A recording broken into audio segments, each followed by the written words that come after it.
Hi, this video is on using the virtual classroom to give a virtual lecture for your students. You can access this by going to course resources at the top of your page and scrolling to the bottom where you'll see virtual classroom, or you can build a virtual classroom activity right into your module.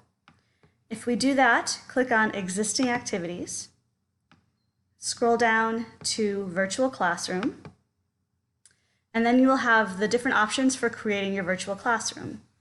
This Try It is one I did earlier today. I'm going to schedule a new meeting. This one's going to be called Lecture on Section 4.1. I'm going to schedule it for now so that we can launch it right away.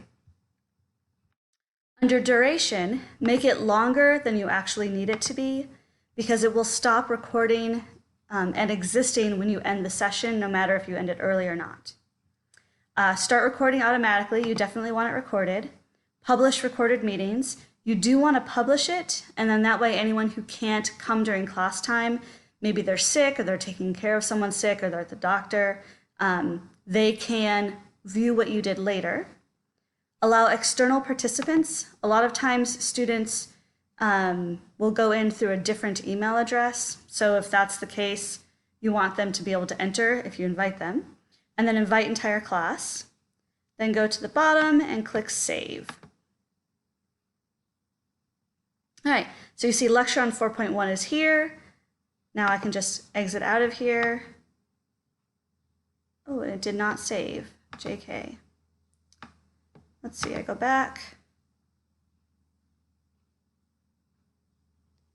And click on it. There it is.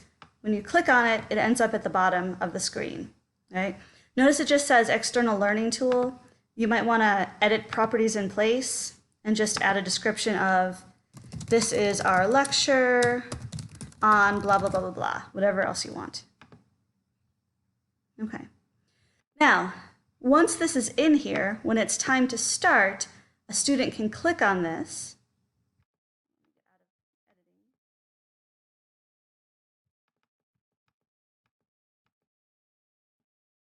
Once you're done editing it, students or you can click on the link,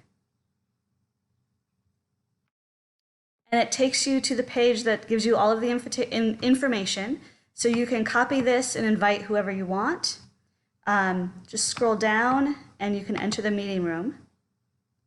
A student can enter the meeting room before you, and it'll just say, please wait until monitor joins.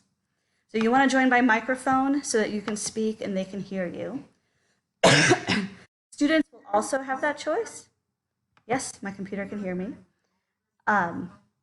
If you want students to be able to interact with you, make sure you ask them to do the microphone option as well. Now, once you're in here, on this side, let me see if I can make this bigger.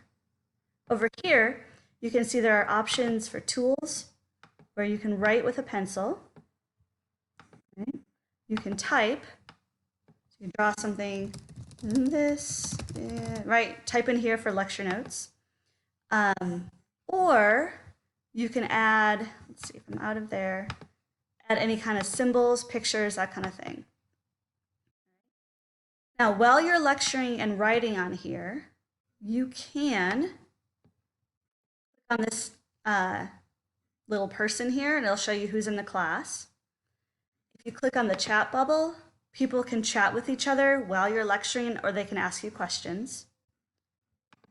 Right. You have different slides down here, so you can scroll forward and then make a new slide with whatever option you're going with right now. And you can also upload pre-built slides. So for example, if I go to Actions, I can upload a presentation. So I'm going to go to Browse for Files. So these are just some calculus notes I have. Okay. And then Start. This will convert whatever you have, your PDF, your PowerPoint, whatever, into slides that work here, and you can write on them, add whatever you need.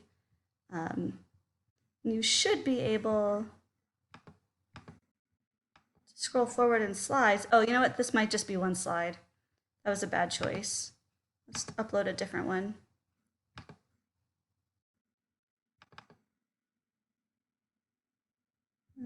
Okay, here's a different one that has multiple slides. So I can write whatever I need to on here, then skip forward to the next slides. Right, all kinds of stuff. Another great option we have here is the initiate a poll. So maybe I want to ask a question, then I can initiate a poll, make it a yes or no poll, and people can respond. Right?